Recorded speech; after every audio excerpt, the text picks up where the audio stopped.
Assalamualaikum warahmatullahi wabarakatuh.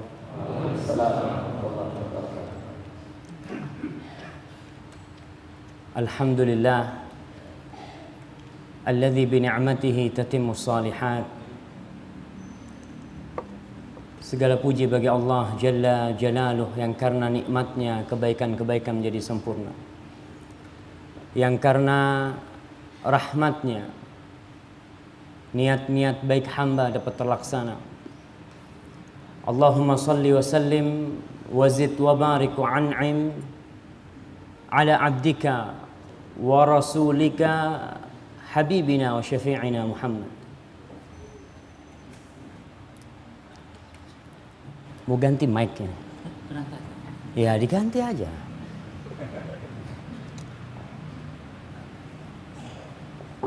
Barakallah.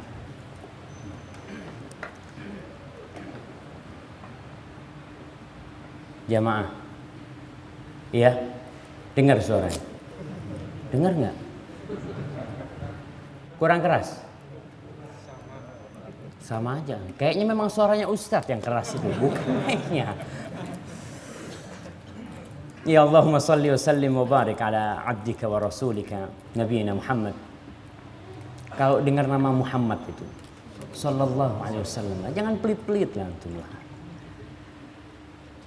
Antum mengaku ahlus sunnah wal jamaah, mengaku pengikutnya Nabi Muhammad sallallahu alaihi wasallam. Tapi kalau dengar nama beliau, Allahu Akbar. Kadang-kala belum terbiasa kita bersolawat kepada Rasul sallallahu alaihi wasallam. Padahal orang yang jatuh cinta, pernah jatuh cinta jemaah. Anak kayaknya mau anak turunkan kursinya ini. Nggak apa-apa Ustaz? Nggak bisa turun. Oke, nggak apa-apa Ustaz. Orang kalau lagi jatuh cinta itu dengar nama kekasihnya disebut, berhenti dia tuh. Ini ada apa nih? Ngomong-ngomong pacarku, gitu kan. Itu kalau lagi jatuh cinta. Bagaimana dengan Rasul sallallahu alaihi wasallam yang beliau adalah Khalilur Rahman. Beliau adalah kekasih yang paling dicintai oleh Allah Jalla Jalaluh. Dan yang seharusnya kita cinta kepada beliau sallallahu alaihi wasallam.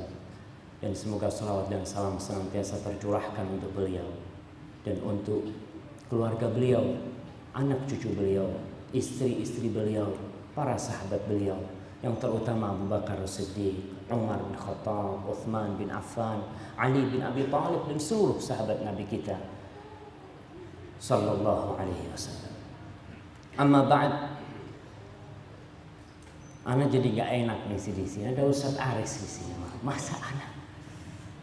Tapi Ustaz nggak apa-apa kan Ustaz? Saya mau nulis. Allahu Akbar. Ana katanya idza hadaral ma batalat tayammum. Itu ada kaidah fikih. Kalau ada air nggak boleh tayammum. Antum nggak sah sholatnya. Ada air tayammum sama anak nggak sah. Dan ini airnya nih Ustaz. Tapi mau nggak mau udah sampai Jogja nih Ustaz. Ya terpaksa. Sebelum kita mulai kajian kita jemaah, tanggal berapa hari ini? Tanggal 23 Rajab. Hah? Tanggal 3 Rajab. Betul? Oke, nggak apa-apa. Iya betul itu. Tinggal sedikit lagi antum benar itu. Kurang betul gitu. Nah, antum tanggal berapa? Tanggal tidak tahu. Kayaknya nggak ada tuh di penanggalan tuh. Masa tanggal tidak tahu gitu kan?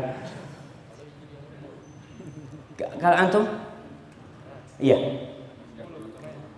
Tanggal 10 Mei 2014. Iya, sama kayak yang di masjid. Untuk melihat tuh. Tanggal 10 Mei 2014.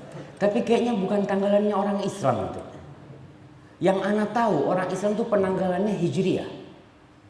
Tapi kadang-kala saya bingung di masjid nih, bukan masjid Jamasba aja. Banyak masjid itu penanggalannya pakai penanggalan Kristus. Masehi itu artinya Kristus. Karena memang mereka memulai penanggalan mereka dengan lahirnya Nabi Isa alaihissalam yang diklaim sebagai Tuhan oleh mereka. Dan itu hak mereka, nggak ada masalah. Semua agama itu punya penanggalan masing-masing. Dan antum bisa lihat di penanggalan kita itu ada tahun besar Cina. Apa namanya? Apa? Nggak apa-apa. Kalau antum nggak tahu, sama-sama nggak tahu. Ada tahun barunya Jawa. Pokoknya ada macam-macam, semua punya. Dan umat Islam memiliki penanggalan sendiri. Nggak sama penanggalan kita. Allah Jalla Jalaluhu berfirman, memberitahu kita bahwa dia telah meletakkan penanggalan khusus buat hamba-hambanya yang beriman.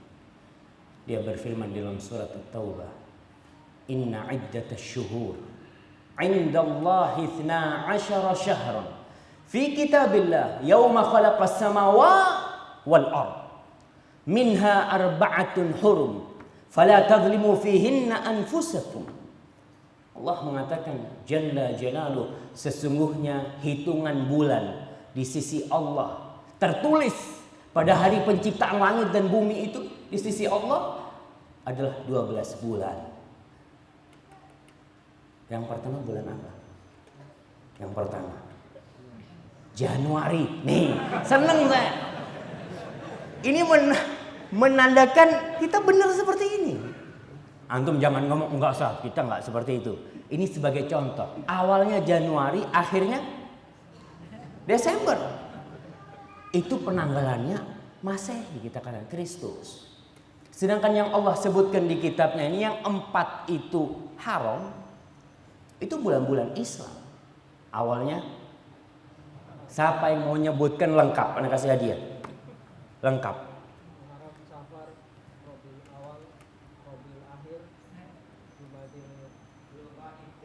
Ya, tunggu dulu lah, ada yang jawab di sini.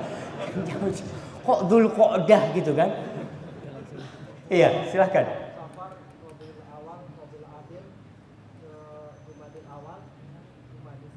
Nah, kemudian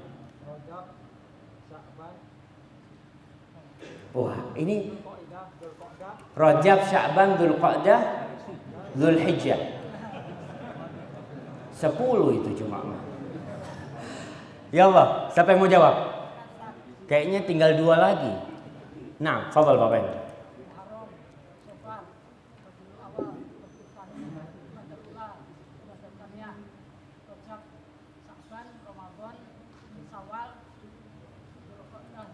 Masya Allah, barakallahu fikum. Fadhal.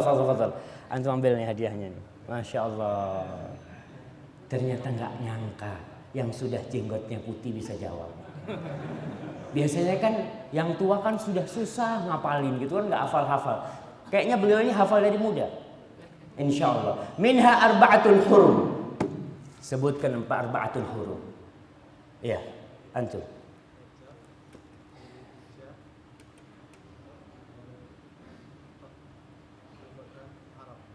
Rajab, terus Dzulhijjah, Dzulqa'dah, Muharram. Gak urut tuh. Mau diulangin lagi yang pertama? Masya Allah, barakallahu fikum. Fadhal habibi. Silakan. Iya. Minha arba'atun hurum. Fala tadhlimu fihinna anfusakum. Ini ada, kita sekarang ini masuk bulan Rajab. Masuk bulan Rajab, termasuk bulan haram nih. Yang bulan haram ini memiliki keistimewaan tersendiri dibandingkan bulan yang nggak haram. Dibandingkan dengan bulan umpamanya bulan Syawal, dibandingkan dengan bulan Safar, Rajab ini memiliki kekhususan sendiri walaupun tidak ada amalan khusus pada bulan Rajab tersebut. Maka tolonglah kita umat Islam ini penanggalannya di masjid paling enggak diganti. Bukan masjid ini aja, mana aja. Pengumuman kalau bisa. Dan alhamdulillah Muhammadiyah ini sudah memiliki penanggalan khusus. Sudah memiliki penanggalan takwim hijrinya itu sudah ada. Dan ini berkaitan dengan agama kita, jamaah. Jangan meremehkan hal itu. Itu adalah simbol sebuah peradaban. Tatkala kita mengekor kepada Kristus, kepada penanggalannya Masehi, mau nggak mau itu jadi ekor. Dan sampai kapan kita akan jadi ekor? Antum tahu kalau sapi jalan tuh, ekor itu cuma jadi cuma buat bersih-bersih. Enggak. Kita harus buktikan bahwasanya kita punya peradaban, dan ini ibadah-ibadah kita. Puasa bulan apa? Bulan apa puasa? Betul? Iya, itulah jawabnya. Puasa bulan Ramadan. Puasa tanggal 28 Juni kayaknya. Kok bisa puasa Juni itu dari mana? Kita puasa dari zaman Rasul sampai sekarang itu di bulan Ramadan. Lebaran tanggal berapa? Tanggal 1 Syawal gitu kan. Enak hidup kita ini. Cuma karena umpamanya puasa sunnah, puasa yang tanggal 13, 14, 15 itu Hijriyah apa pakai Masehi? Pakai Hijriyah jemaah. Itu yang pertama. Yang kedua, ana sampai sekarang belum bisa mencerna. Mungkin karena kekurangan ana juga.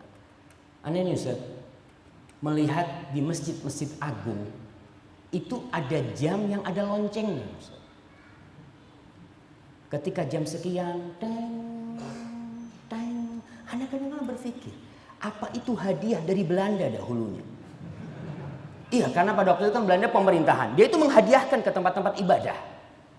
Dan Belanda kita tahu agamanya Kristen dan ibadah mereka pakai lonceng. Maka sampai sekarang saya nggak paham kenapa ada lonceng. Bisa nggak suaranya dihilangkan? Insya Allah bisa. Nggak tahu Ustaz. Ya, ini sekedar selingan ya. Kajian kita judulnya apa? 24 jam bersama Rasul SAW. Tapi Anda kasih waktu sampai jam 9. Kita kajiannya 24 jam. Maka siap-siap nginep semua di sini insya Allah. Panitia menyediakan makan malam. Tanggung jawab yang kasih judul 24 jam ini harus tanggung jawab. Jamaah jauh-jauh datang. Ada makan malam Ustaz? Oh ada jamaah. Di depan sana ada restoran-restoran itu bisa. Alhamdulillah disediakan sama panitia. Maka ya siap-siaplah. Kayaknya udah mau azan Isya. Jam berapa azan Isya? Oh, masih ada waktu. Bismillah.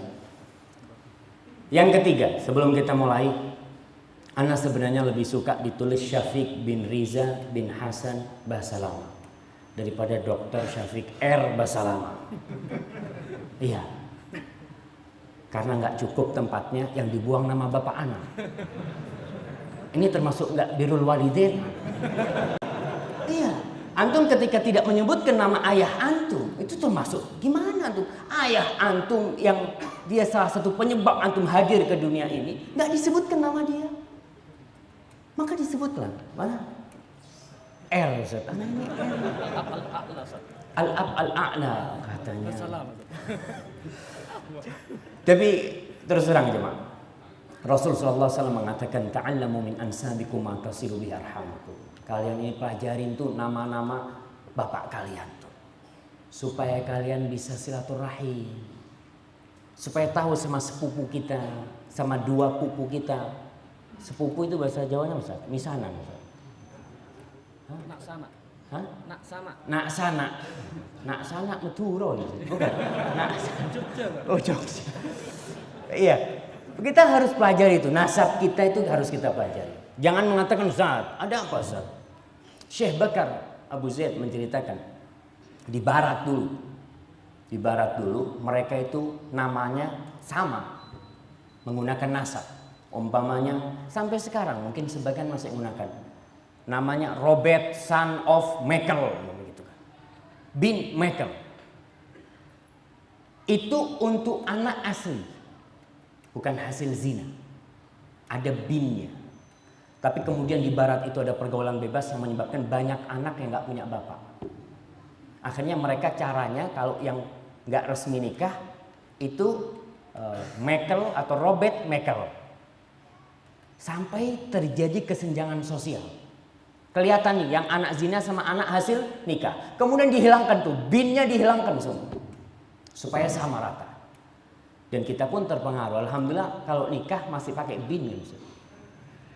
Saya pernah ada teman tanya, Ustaz, ana mau ngasih nama anak ana Ustaz. Namanya panjang banget. Ana ngomong, sudahlah namanya Zakiyah binti Ahmad. Ah, itu kan kayak mau nikah aja Ustaz, kata dia. Kalau pakai binti itu kayak mau nikah. Bukan, binti itu artinya putriku, anaknya bapaknya. Siapa yang hafal nama sampai kakeknya yang nomor 5? Anak kasih hadiah paling besar. Nah, fadhal, paling gede nih hadiahnya. Nomor 5.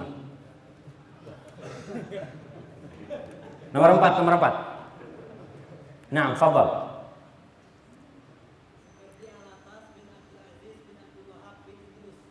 Sukardi Alatas bin Abdul Aziz bin Abdul Wahab bin Idrus. Tinggal satu lagi. Itu kan sama 3 bapaknya itu. Nggak hafal? Anak kasih yang kecil lah hadiahnya antum lah. Iya, yang apa-apa. Fadhal Habib, fadhal. Antum kasih ke sana. Iya, barakallahu fikum. Tolonglah kita pelajari nasab kita ini.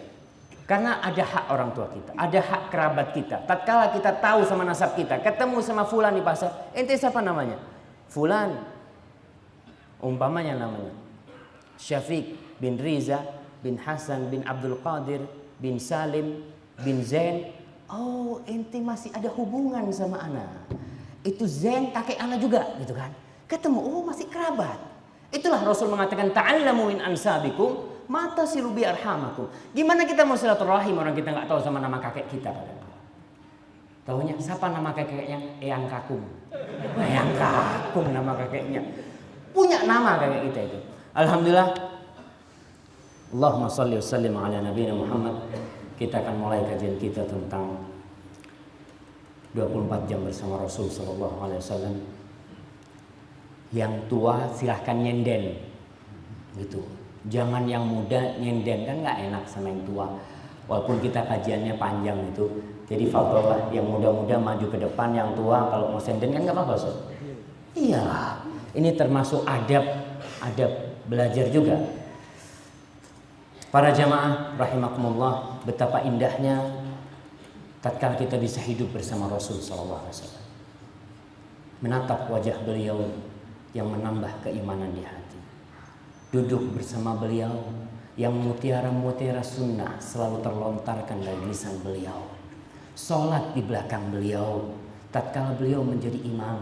Mengaminkan beliau tatkala beliau mengatakan waladhdallin. Duduk mendengarkan ceramah Rasulullah SAW. Indah sekali. Tapi itu suatu sejarah yang tidak bisa terulang kembali. Maka kita tidak perlu mengharapkan hal itu. Karena nggak mungkin. Kita bersyukur kepada Allah dilahirkan dalam kondisi muslim. Bisa mengenal sunnah Rasul sallallahu alaihi wasallam. Karena kita tidak tahu. Andai kata kita hidup di masa Rasul sallallahu alaihi wasallam, kira-kira kita beriman dengan beliau tidak? Nggak tahu. Berapa banyak orang-orang yang berjumpa dengan Rasul sallallahu alaihi wasallam, tapi ternyata Allah memasukkan dia ke dalam api neraka. Banyak. Dan berapa banyak orang-orang yang sholat di belakang Rasul sallallahu alaihi wasallam, sholat di belakang Rasul sallallahu alaihi wasallam, mendengarkan ceramah beliau, tapi ternyata dia fid-darkil asfali minan nar. Dia berada di keraknya api neraka. Sholat di belakang Nabi. Orang-orang munafikin. Kita nggak tahu. Maka yang ada disyukuri. Tapi ada sesuatu yang sebenarnya bisa kita lakukan sehingga kita bisa merasakan hidup bersama Rasul sallallahu alaihi wasallam. Bisa merasakan indahnya nafas-nafas beliau, yaitu tentunya dengan mengamalkan sunnah Rasulullah sallallahu alaihi wasallam. Selama 24 jam amalan Rasul SAW penuh dengan hikmah, penuh dengan ajaran-ajaran yang mengandung pelajaran buat umat bagi kehidupan mereka. Beliau telah memberikan contoh sempurna buat umatnya. Kalau tadi ketika muqaddimah disebutkan, firman Allah Subhanahu wa taala, "Laqad kana lakum fi Rasulillahi uswatun hasanah liman kana yarjullaha wal yawmal akhir wa dzakarallaha katsira." Sesungguhnya telah ada buat kalian di diri Rasul sallallahu alaihi wasallam uswatun hasanah. Suri tauladan yang baik. Para jamaah sekarang kita ini krisis suri tauladan.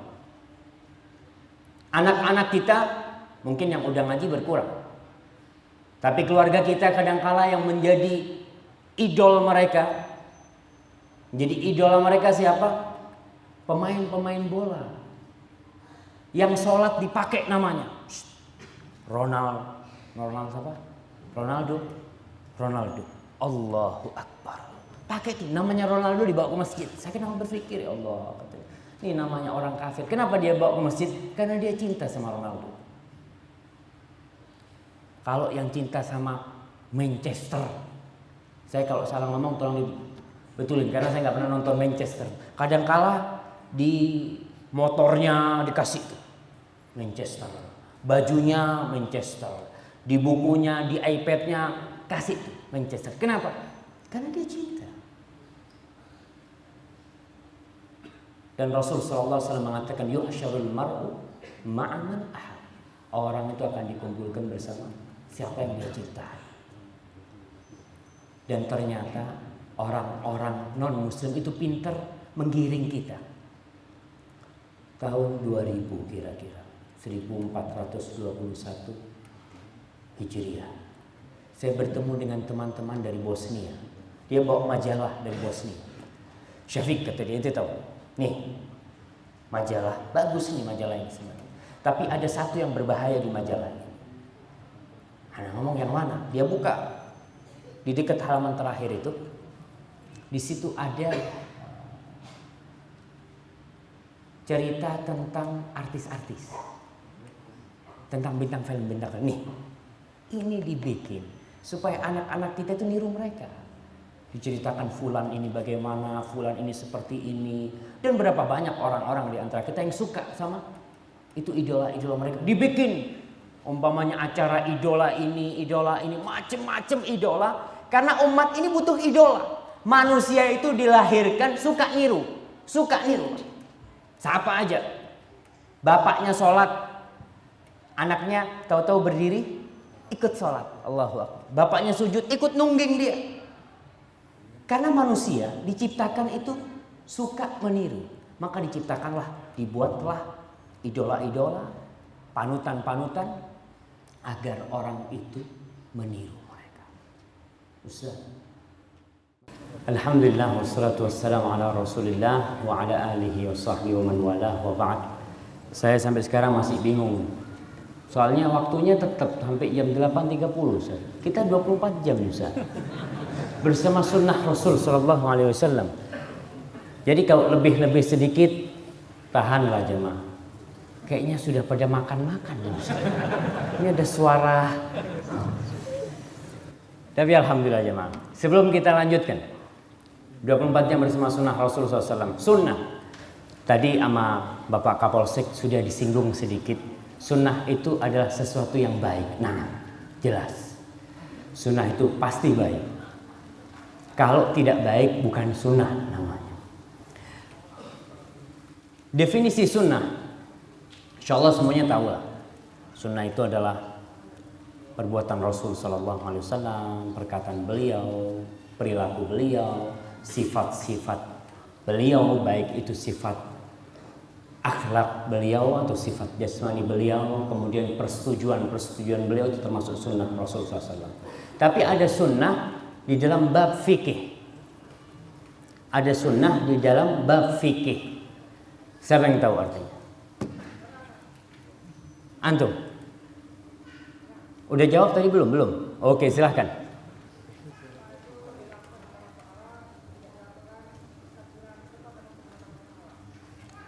Sesuatu bila dilakukan dapat pahala.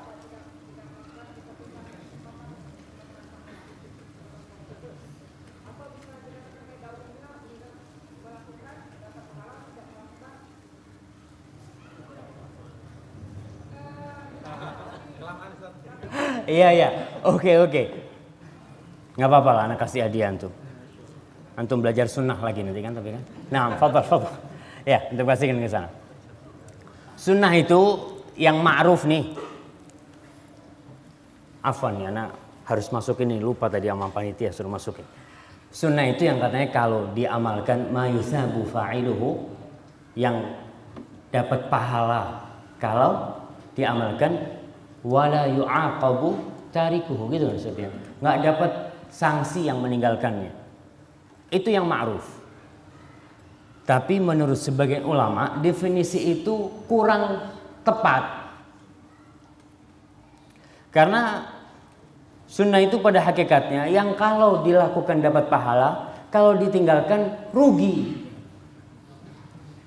Rugi kita. Ana kasih contoh lah, kalau kita ini bahasanya pedagang. Pedagang itu umpamanya kalau buka toko di depan rumahnya buka toko, dapat untung 1 juta. Buka di depannya Masjid Jami Bantul ini, dapat untung 27 juta. Di depannya, jarak rumahnya itu cuma 100 meter kira-kira. Di depan rumahnya dapat 1 juta. Di depan masjid dapat 27 juta. Kira-kira dia milih yang mana? Insya Allah berangkang ke masjid. Berangkang. Kenapa? 27 juta ente kita nih. Fulus ini. Bukan kereweng ini. Duit ini kata dia. Cuma orang kan mikirnya enggak. Ya kan cuma sunnah. Kalau dikasih amalan sunnah itu jawabnya kan cuma sunnah. Padahal dia itu kalau dagang hitung-hitungannya Masya Allah detail banget dia.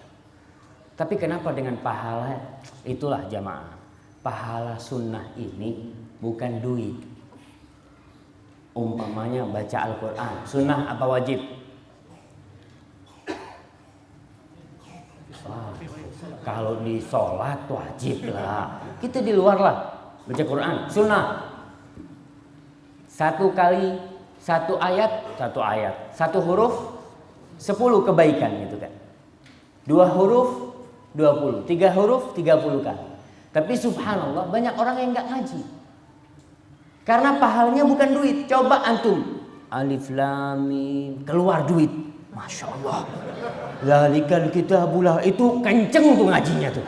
Karena pahalanya duit. Cuma pahala sunnah ini bukan fulus hitungannya. Maka kebanyakan orang meremehkan. Ketika yang makruh umpamanya, jangan ngamalin itulah.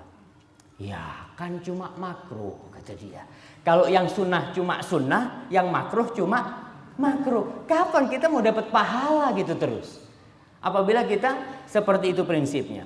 Maka kita akan berbicara sekarang masalah sunnah ini. Orang yang mengamalkan sunnah Rasulullah SAW itu akan dapat banyak kebajikan. Yang pertama, menyampai derajat dicintai oleh Allah Subhanahu wa Ta'ala. Antum kalau dicintai oleh presiden, kira-kira seneng nggak? Masya Allah. Ketemu sama polisi di stop melanggar. Tenang Pak, saya kenalnya presiden. Saya telepon ke presiden. Nggak berani tuh yang nangkap tuh. Karena kita kalau punya kenal orang gede itu merasa seneng. Bagaimana kalau yang kenal sama kita itu Allah Jalla Jalaluhu. Allah yang menciptakan langit 7 lapis. Allah yang menciptakan segala yang berada di muka bumi ini. Allah yang menciptakan gunung-gunung, bintang-bintang. Itu Allah Jalla Jalaluhu. Kita ada masalah, ya Allah selesai urusannya. Allah Subhanahu wa Ta'ala berfirman dalam sebuah hadis qudsi, man ada li waliyan faqad adzantuhu bil harb. Barang siapa yang memusuhi kekasihku, waliku, maka aku mengumumkan perang sama dia. Allah mengumumkan perang kepada orang yang menyakiti kekasih Allah Jalla Jalaluhu. Kemudian Allah mengatakan, wa ma taqarraba ilayya 'abdi bi syai'in ahabba ilayya mimma aftaradtuhu alaihi. Dan tidaklah hambaku mendekatkan dirinya kepadaku lebih aku cintai daripada yang wajib-wajib. Tuh, kalau ingin dicintai Allah, amalkan yang wajib-wajib. Jangan sholat tahajud, Masya Allah, 11 rakaat. Sholat tahajud 11 rakaat dari jam 1 malam sampai jam 3. Masya Allah. Sholat subuh jam 7. Tahajud jam 1, jam 3, sholat subuh jam 7. Nggak benar. Yang benar itu yang wajib, yang fardu-fardu. Ini Allah cintai. Maka jangan sampai meninggalkan yang fardu demi yang sunnah. Kemudian Allah mengatakan, "Wa ma yazalu 'abdi yataqarrabu ilayya bin nawafil hatta uhibba." Dan hambaku itu terus mendekatkan diriku dengan yang sunnah-sunnah, dengan yang gak wajib, yang hukumnya sunnah-sunnah, sampai aku cinta kepada dia, kata Allah. Kalau sudah cinta, selesai urusan. Apapun yang kita lakukan, dalam kondisi seburuk apapun, kalau Allah cinta sama kita, kita hanya perlu mengikhlaskan doa, ya Allah, bantulah hamba-Mu ya Allah. Selesai.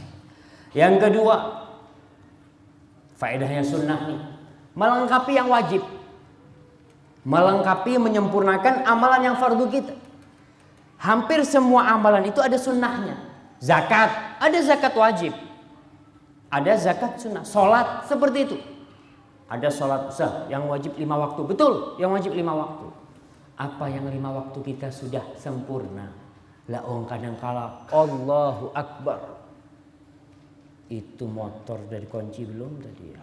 Sampai at-tahiyat, Assalamualaikum, Assalamualaikum, kabur lihat motornya. Alhamdulillah masih ada motornya. Kadang-kala orang sholatnya nggak sempurna. Rasul sallallahu alaihi wasallam mengatakan, awwalu ma yuhasabu bihil abdu yaumal qiyamah as-shalat. Yang pertama dihitung tuh dari amalannya. Kita bakal dihisab amalan kita. Akan ada hitung-hitungannya. Yang menghitung bukan KPK. KPK akan melihat dari tahun sekian sampai sekian ente punya harta berapa gitu kan. Yang menghitung ini Allah Jalla Jalaluhu, yang alimun bidzati sudur. Nggak ada yang tertinggal. Faman ya'mal mithqala dzarratin khairan yarah. Sebesar atom yang kecil itu bakal datang dia melihatnya. Baik itu baik atau yang buruk. Yang pertama dihisab itu as-shalah. Kemudian kalau sholatnya sempurna, ya udah itu sempurna. Fa in kanat naqisatan, kalau ternyata sholatnya kurang sempurna. Masalah sholat nih penting banget. Allah mengatakan kepada malaikatnya, "Unzuru li 'abdi hal lahu min nawafil." Coba lihat nih, hambaku ini punya enggak amalan-amalan sunnah? Ada. Itulah amalan sunnah itu yang akan menyempurnakan sholat-sholatnya. Seperti itu amalan-amalan yang lainnya. Zakat kita, puasa kita. Ada orang yang alhamdulillah ketemu puasa cuma bulan Ramadan. Alhamdulillah. Tapi ada orang yang tengah bulan dia puasa karena dia takut. Apa Ramadanku sempurna ya? Mungkin banyak yang kurang sempurna. Itu faedah mengamalkan sunnah yang kedua. Yang ketiga, kita akan terhindar dari amalan-amalan yang gak nyunnah. Karena waktu kita sudah full. Antum kayak nih botol.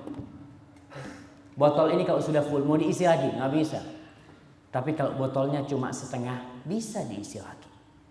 Maka dengan kita mengamalkan yang sunnah-sunnah itu, gak ada ruang untuk amalan-amalan yang tidak diajarkan oleh Rasul SAW untuk masuk. Karena kita sudah tutup ruangnya.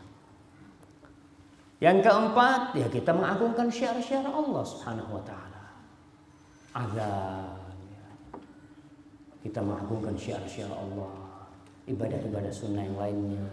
Dan yang kelima, itu sebagai tanda cinta kita kepada Rasulullah sallallahu alaihi wasallam. Allah Jalla Jalaluhu mengatakan, "Qul in kuntum tuhibbunallah fattabi'uni yuhibbukumullah wa yaghfir lakum dzunubakum." Muhammad katakan tuh sama orang-orang yang ngaku cinta sama Allah. Ngakunya cinta sama Allah. Cinta itu bukan hanya di bibir.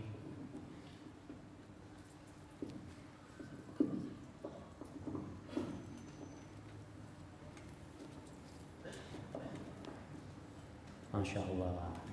Ini selingan. Nah, cinta itu bukan hanya di bibir. Wah, saya cinta sama Allah, saya cinta sama Rasulullah. Buktinya, mana buktinya kau cinta? Ada seorang suami ngomong sama istrinya, "Dek, aku cinta banget sama kau. Istri yang ngomong, gombal kau bang. Datang tiap malam jam 12 malam. Gitu kan. Kadang-kadang kan ada, nggak ada bukti. Begitu pula cinta kepada Allah Jalla Jalla, ada buktinya. Buktinya. Apa? Qul in kuntum tuhibbuna Allah fattabi'uni. Ikutin aku, kata Rasul sallallahu alaihi wasallam. Tatkala itu yuhibbukumullah wa yaghfir lakum dzunubakum. Maka Allah akan cinta kepada kalian dan Allah akan mengampuni dosa-dosa kalian. Masya Allah, ada yang marah ini. Nah, oke, itu faedah-faedah dari kita mengamalkan sunnah-sunnah Rasul sallallahu alaihi wasallam. Jangan merasa sudah banyak pahalanya. Ada di antara kita yang merasa, oh, anak ini udah cukup besar. Gak ada waktuku kecuali untuk beribadah. Alhamdulillah. Kita bersyukur. Tapi coba dilihat, apakah amalan itu dianjurkan oleh Rasul sallallahu alaihi wasallam. Maka kita hari ini akan mengkaji. Hari ini tanggal berapa jemaah? Tanggal 10. Tanggal 11 kita hari ini. Karena mulainya tanggalan Hijriyah itu dengan terbenamnya matahari. Kita tanggal 11. Bulan apa? Rajab, betul. Rajab 1435 Hijriah. Maka kita akan mulai dari pagi tadi. Kita nggak mau mulai dari malam kan? Kan mulainya hari ini. Tapi dari terbenamnya matahari, bingung juga kita. Tapi yang ana tulis dari pagi nih jemaah. Mungkin nanti ustadznya dibetulin. Iya, di pagi hari itu apa sih yang dilakukan oleh Rasul sallallahu alaihi wasallam kalau bangun dari tidur? Mengusap wajahnya, mengusir tidur. Mengusap wajahnya, mengusir tidur. Jadi orang kalau bangun itu kadangkala mau subuh, namanya orang tidur itu nikmat banget. Bekernya udah dipasang nih. Jam berapa dipasang? Jam 7. Jam 7. Biasanya dipasang jam 4. Bunyi kering kering. 5 menit lagi hidup lagi. Kering kering. Rasul sallallahu alaihi wasallam dalam hadis riwayat Imam Bukhari dan Muslim, istaiqadha Rasulullah sallallahu alaihi wasallam fajalas yamsahu an-nauma an wajhihi biyadihi. Rasulullah SAW bangun itu duduk. Kemudian beliau mengusap tidur itu dari wajahnya. Orang kalau tidur biasanya kan ya ada kotoran di wajahnya. Kalau antum kepingin bangun, duduk. Imam bangun mau sholat malam, mau sholat subuh. Tapi kalau bangun masih rebah-rebahan, subhanallah. Nggak usah ngomong orang lain. Anak kadang ngelihat jam 3 nih. Jam 3, bentarlah 5 menit, bangun jam 4 lewat. Udah. 5 menitnya itu nggak kerasa, namanya orang tidur. Jangan 1 jam. Ashabul Kahfi, berapa tahun mereka tidur? 309 tahun. 309 tahun Masehi apa Hijriah? Hijriah, ingat Hijriah tuh. Qamariyah. Iya, 309 tahun. Kalau Masehinya 300 tahun kira-kira. Itu mereka tidur, bangun, kerasanya baru wajib tidur mungkin setengah hari. Apalagi kita. Maka yang mau bangun sunnahnya nih duduk. Kalau mau bangun duduk, udah. Kalau orang duduk itu walaupun ngantuk, mau nggak mau miring-miring sedikit, tapi masih duduk. Tapi kalau rebahan habis biasanya, hilang. Yamsahun naum an wajhi, diusap tuh tidur, diusir dari wajahnya. Kemudian baca doa bangun tidur. Mana yang hafal doa bangun tidur? Nggak ada hadiahnya, tapi memang nggak apa-apa. Fadhal, anak-anak kasih hadiah. Hadiahnya gede-gede, masa doa bangun tidur gede-gede? Iya, doanya 2, bukan 1. Yang ingat 1, ya hadiahnya yang kecil aja. Kalau yang 1, nah, fadhal. Artinya, kita mau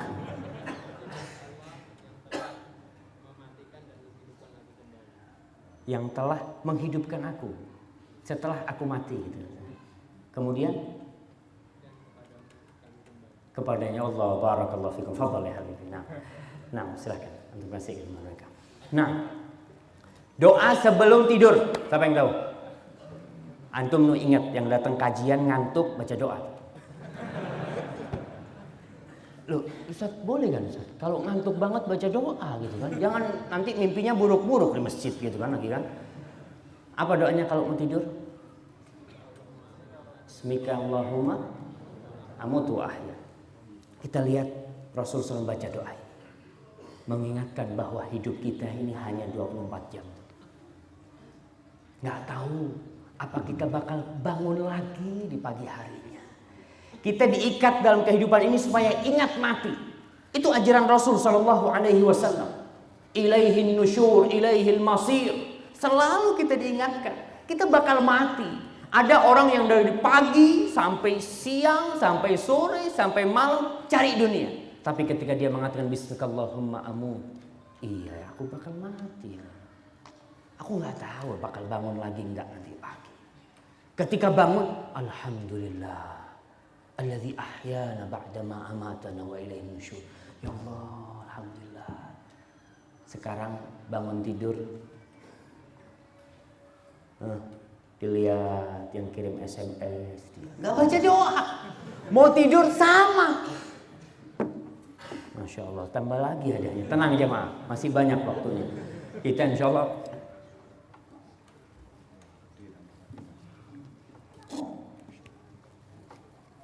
alhamdulillah.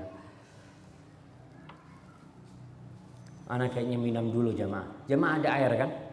Ya, bismillah.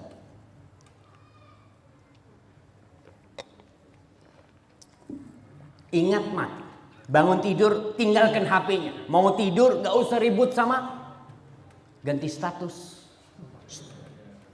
Mau tidur. Bangun tidur, bangun. Alhamdulillah, anak sudah sholat tahajud. Ada apa laporan sama teman-temannya sudah sholat tahajud itu? Itu antara kita sama Allah Jalla Jalla. Udah, HP-nya taruh.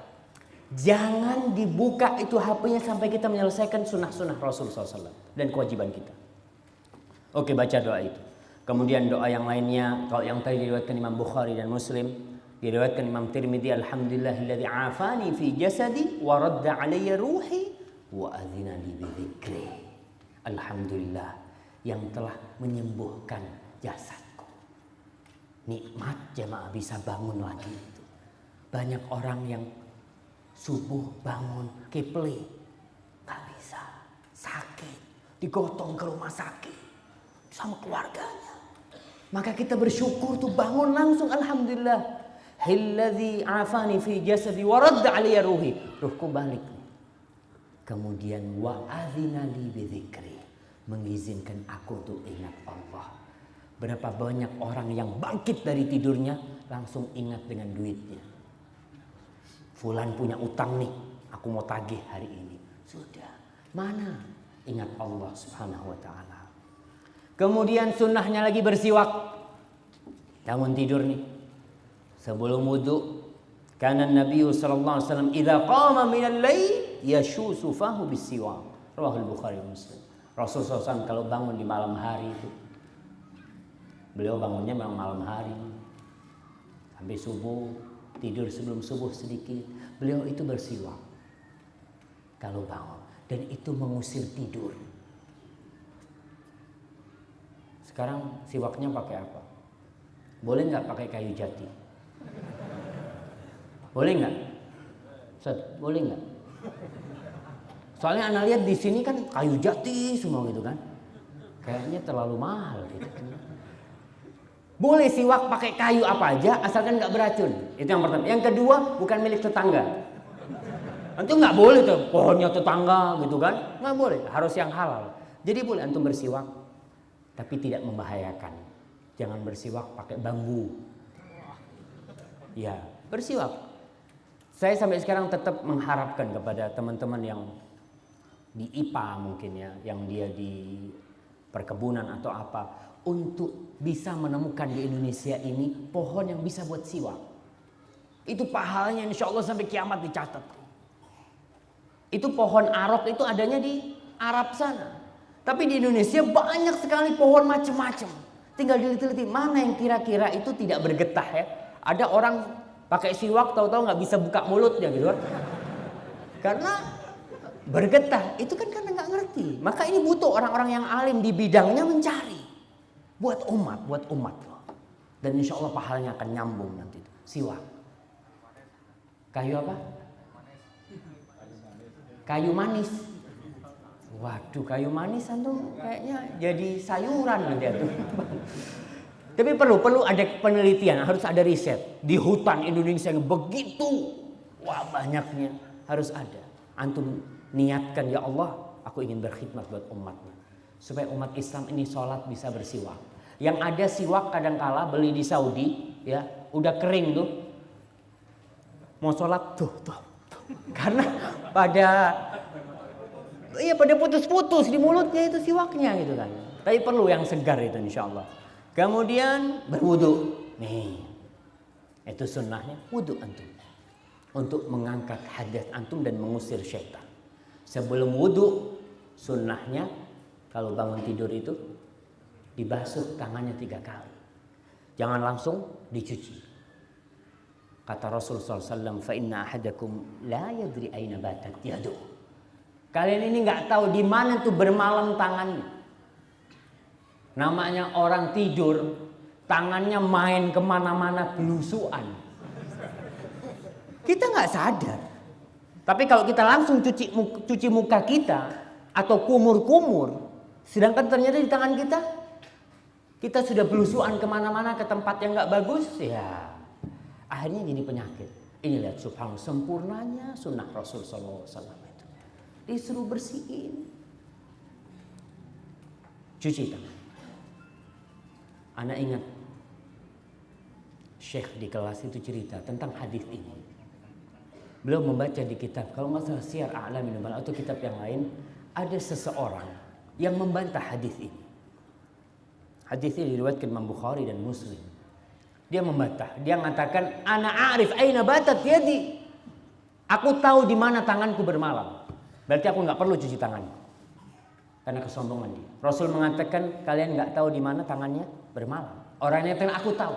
Subhanallah, pagi hari dia terbangun. Maaf, tangannya sudah masuk ke duburnya. Orang ini menentang sunnah Rasul SAW itu termasuk dosa yang besar. Menolak, hati-hati.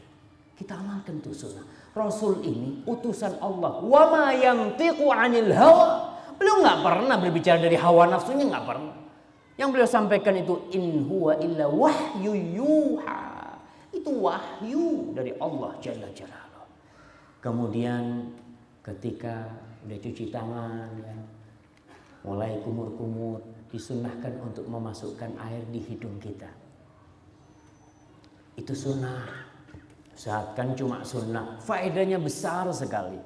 Kata Rasul sallallahu alaihi wasallam dalam hadis riwayat Bukhari, "Idza staiqadha ahadukum min manamihi fatawadda'a falyastanthir thalathan." Kalau kalian bangun tidur, kemudian berwudu, hendaklah dia memasukkan air ke hidungnya. Kadangkala ada orang yang cuma ditempelkan ke hidungnya, bukan disedot ke hidungnya. Kemudian dikeluarkan. Kecuali kalau puasa, jangan banter-banter, takut keminum nantinya. Seperti jangan keras-keras nyedotnya, jangan dalam-dalam. Fa inna syaitan yabitu ala khayshumi. Setan itu bermalam di hidung. Sebagian ulama mengatakan, apa benar setan itu bermalam di hidungnya? Padahal orang ini sudah berzikir. Kan kalau sebelum tidur dia berzikir, setan nggak bisa menggoda dia. Al-Hafidh Ibnu Hajar dalam kitabnya Fathul Bari menjelaskan salah satunya, setan itu kan biasanya masuk ke hati. Ketika kita berzikir, dia nggak bisa masuk ke hati kita. Bermalam di mana? Di hidung kita. Dengan kita membersihkan hidung kita, setan akan pergi. Di samping kita akan segar ya, diri kita. Kemudian Hafidh Ibnu Hajar menyebutkan juga orang kalau dibersihkan hidungnya itu, insya Allah bacaannya lebih enak. Nggak seperti orang yang sedang pilek deh. Kadang-kala bacaannya ya kurang pas lah makharij hurufnya. Itu disebutkan oleh para ulama.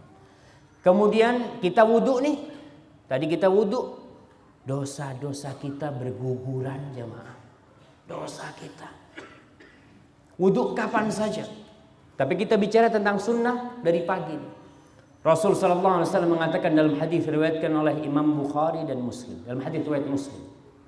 Idza tawadda'a al-'abdul muslim awil mu'min, apabila seorang hamba yang muslim atau mukmin itu berwudu, faghasala wajha, kemudian dia mencuci wajahnya. Dia cuci wajah. Kharaja min wajhi kullu khati'atin nazara ilaiha bi'ainaihi. Akan keluar semua dosa-dosa yang pernah diamalkan dengan matanya. Dengan wudu kita hendak membersihkan wajah kita, tapi yang bersih dosa mata kita. Allahu akbar. Kemudian ma'al ma' au ma'akhir qatril ma', akan gugur dengan akhir air di wajah kita. Wa idza ghassala yadayhi, kalau dia cuci tangannya sama, dosanya akan keluar dari tangannya yang pernah dilakukan oleh tangannya. Yang pernah memukul orang, pernah menduting ini bahasa Indonesia apa? Menunjuk. Nah, menunjuk orang kadangkala nggak benar, itu akan keluar dosa-dosa dari sana yang pernah dilakukan oleh tangan kita. Kemudian kalau dia cuci kaki sama seperti itu. Dosanya akan dibersihkan. Alhamdulillah Ustaz, kaki anak selalu kajian. Ya, kalau ada kajian. Kalau nggak ada kajian, kemana kaki? Kita nggak tahu kadang-kala kaki kita melangkah ke tempat-tempat maksiat. Dengan wudhu berguguran tuh dosa-dosa. Itu hadis riwayatkan Muslim. Kemudian setelah wudhu baca doa setelah wudhu. Ini sunnah, Ustaz. Kan cuma sunnah. Ingat, kita lihat apa pahalanya. Rasul SAW dalam hadis riwayatkan Muslim mengatakan, tidaklah seorang berwudu kemudian dia berkata, asyhadu an la ilaha illallah wahdahu la syarikalah wa asyhadu anna Muhammadan abduhu wa rasuluh illa futihat lahu abwabul jannati thamaniyah yadkhulu min ayyiha syaa. Orang kalau baca doa setelah wudu, tadi doanya asyhadu an la ilaha illallah wahdahu la syarikalah wa asyhadu anna Muhammadan abduhu wa rasuluh, niscaya Allah akan bukakan buat dia 8 pintu surga buat dia. Berapa jumlah pintu neraka? Antum? Tuh hati-hati antum. Kalau nggak tahu sama pintu neraka nanti paling nggak kan kita bisa membedakan. Ah nih pintu neraka jumlahnya sekian. Kita bisa berlindung dari Allah. Berapa jumlah pintu neraka? Ah, dapat bisikan antum tuh. Iya 7. Pintu surga 8 dibukakan buat orang yang baca doa setelah wudu. Betapa seringnya kita wudu nggak baca doa. Habis wudu langsung ngobrol. Baca tuh doa. Kemudian sholat 2 rakaat fajar. Rakaatul fajri khairun minad dunya wa ma fiha. 2 rakaat subuh tuh, yang sebelum subuh, yang setelah azan ya. 2 rakaat qobliyah subuh yang setelah azan itu lebih baik daripada dunia dan isi. Bisa dibayangkan. Antum kalau kehilangan untung 1 hari 10 juta, insya Allah nangis. Iya. Seharusnya Anda dapat untung 10 juta. Antum kehilangan untung 1 M, insya Allah separuh edan. Iya. Sebagian orang itu kalau kehilangan keuntungan 1 M seharusnya dia dapat nih. Hilang, waduh, dia kadang-kala stres. Harus diruqyah gara-gara kehilangan 1 M. Tapi ketika kita kehilangan dunia yang lebih baik dari dunia dan isinya, santai kita. Santai. 2 rakaat sebelum subuh itu lebih baik daripada dunia dan isinya, jemaah. Kita santai, nggak pernah ribut. Bahkan ada orang-orang yang tidak pernah berpikir kehilangan itu. Ustaz, alhamdulillah anak sholat subuh. Ustaz. Ya alhamdulillah gitu loh. Itu yang wajib. Tapi untuk menyempurnakan nih dunia dan isinya. Itu. Kemudian yang laki-laki sholat subuh diusahakanlah di masjid. Orang-orang munafik sholat nggak? Jamaah. Orang-orang munafik di masa Rasul Sallallahu Alaihi Wasallam sholat nggak? Sholat mereka. Yang jadi imam siapa? Rasulullah Sallallahu Alaihi Wasallam imamnya. Ada orang munafik ternyata. Rasul mengatakan azqalus salati 'alal munafiqin salatul isya wa salatul fajr. Yang paling berat salat buat orang-orang munafik itu salat isya dan salat subuh. Kalau salat isya ya mereka salat berjamaah sebagian ke masjid. Ada yang nggak ke masjid, ada. Dan biasanya yang terlihat nggak ke masjid orang-orang munafik pada waktu itu. Kalau salat zuhur itu kan terang. Banyak orang yang kelihatan. Nih, aku nak masjid. Karena Allah mengatakan, Innal munafiqina yukhadi'una Allah wa huwa khadi'uhum. Wa idza qamu ila salati qamu kusala yura'una an-nas wa la yadhkuruna Allah illa qalila. Orang-orang munafik salat, tapi dia menipu Allah Subhanahu wa taala. Kalau salat malas-malesan. Salat tapi malas. Yura'una, salatnya pun riya supaya dilihat orang. Berarti salatnya di rumah. Kalau di rumah nggak ada yang ngelihat. Kalau antum salat di rumah ada yang ngelihat? Nggak ada. Berarti mereka salatnya di mana? Di masjid tuh. Datang ke masjid. Yura'una nas. Supaya dilihat sama orang-orang tuh. Aku salat.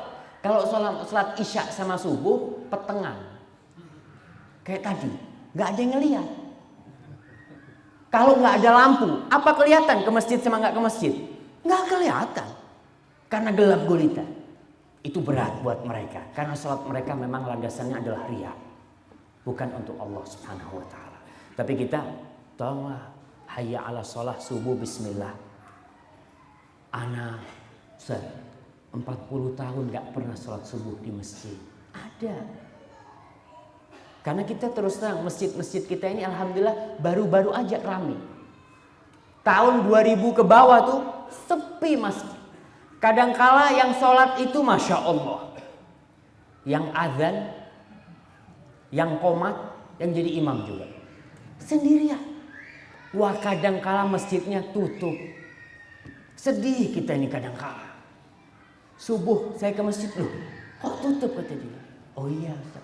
Yang tukang azannya pulang kampung. Allahu Akbar. Kita benar-benar sedih. Maka tolonglah. Kita dengar azan hayya ala sholat. Diajak sholat. Hayya ala falah. Bukan cuma ke sholat. Ayo kalian menuju kepada kesuksesan. Antum melihat ketika ada acara-acara motivasi itu. Motivasi untuk orang untuk menggapai kesuksesan. Ramai yang datang. Bayar jemaah bayar. Mahal lagi katanya. Ini dipanggil sama Allah, hayya 'alas shalah, hayya 'alal falah. Dapat tuh antum di masjid, dapat. Antum melangkah, tiap langkah pahala satu dosa dihapuskan. Terus sampai masjid. Kemudian baca doa masuk masjid. Ana mau kasih hadiah. Siapa yang tahu doa jalan ke masjid? Iya, fadhal.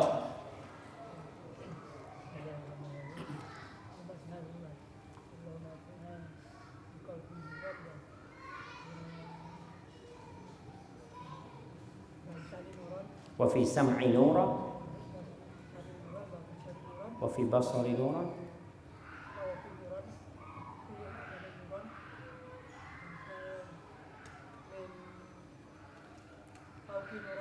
Nah, Masya Allah. Jalni nuran. Barakallahu fiik. Oke, sudah. Antum bacalah. Fadhal, Pak. Tapi itu doa bukan dihafalin doa. Dibaca kalau ke masjid. Ada yang hafal kan? Tapi nggak pernah baca. 2-3 hari lupa lagi itu doa. Maka baca doa itu. Minta cahaya kita sama Allah Subhanahu wa taala. Karena hidup ini penuh kegelapan. Gelap.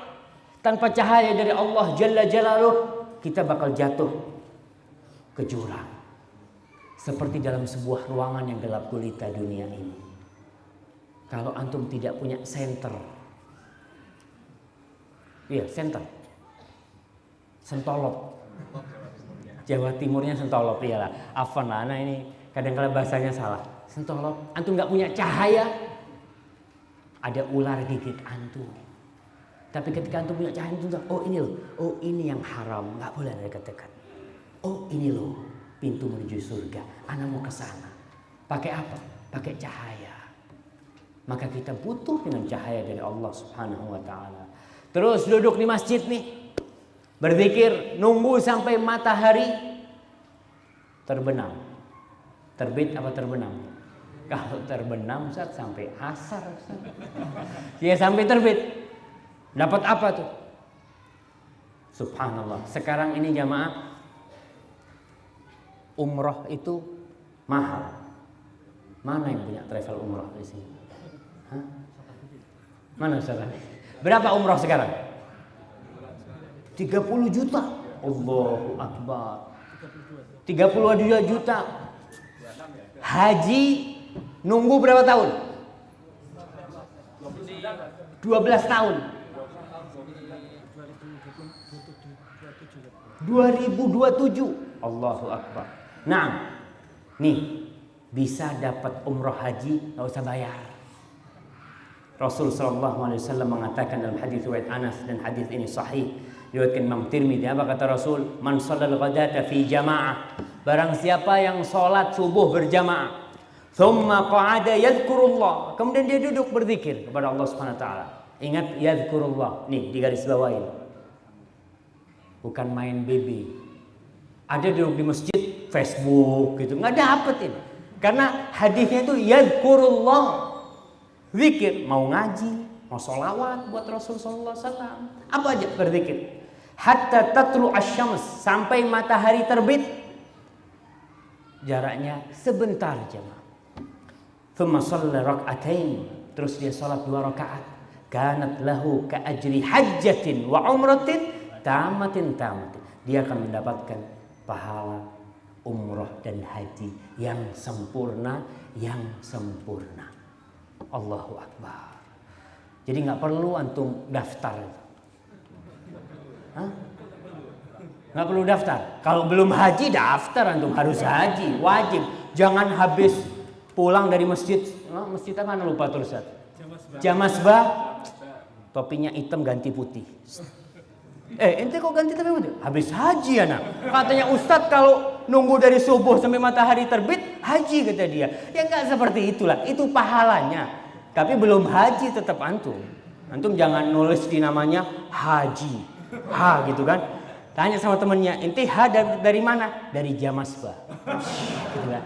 Nah, itu pahalanya. Tapi tetap haji itu tetap wajib bagi yang mampu gitu kan. Yang nggak mampu, Allah telah menyediakan pahala. Subhanallah, rahmatullahi wasi'ah. Allah telah jadikan peluang bagi orang-orang yang tidak mampu berangkat haji. Nggak bisa, dia nggak punya duit memang. Sampai mati nggak bisa haji, dan sampai mati tidak pernah duduk di masjid sampai matahari terbit. Kan eman-eman jemaah. Paling nggak mati tapi sudah dapat pahala umroh dan haji yang sempurna. Ini sunnah Rasul sallallahu alaihi wasallam. Kemudian jangan tidur habis subuh. Kadang-kala banyak orang nih habis subuh sholatnya di sebelah tempat tidurnya. Allahu Akbar. Cepet-cepetan. Assalamualaikum, kepalanya sudah dibantal. Langsung. Nah, Rasul sallallahu alaihi wasallam, ya Allah, beliau mengatakan Allahumma barik ummati fi bukuriha. Ya Allah, berkahin tuh buat umatku di pagi hari mereka. Berkah tuh pagi hari. Banyak sekali yang bisa kita lakukan di pagi hari. Anak kayaknya harus minum lagi nih Ustaz. Alhamdulillah waktunya masih banyak jemaah.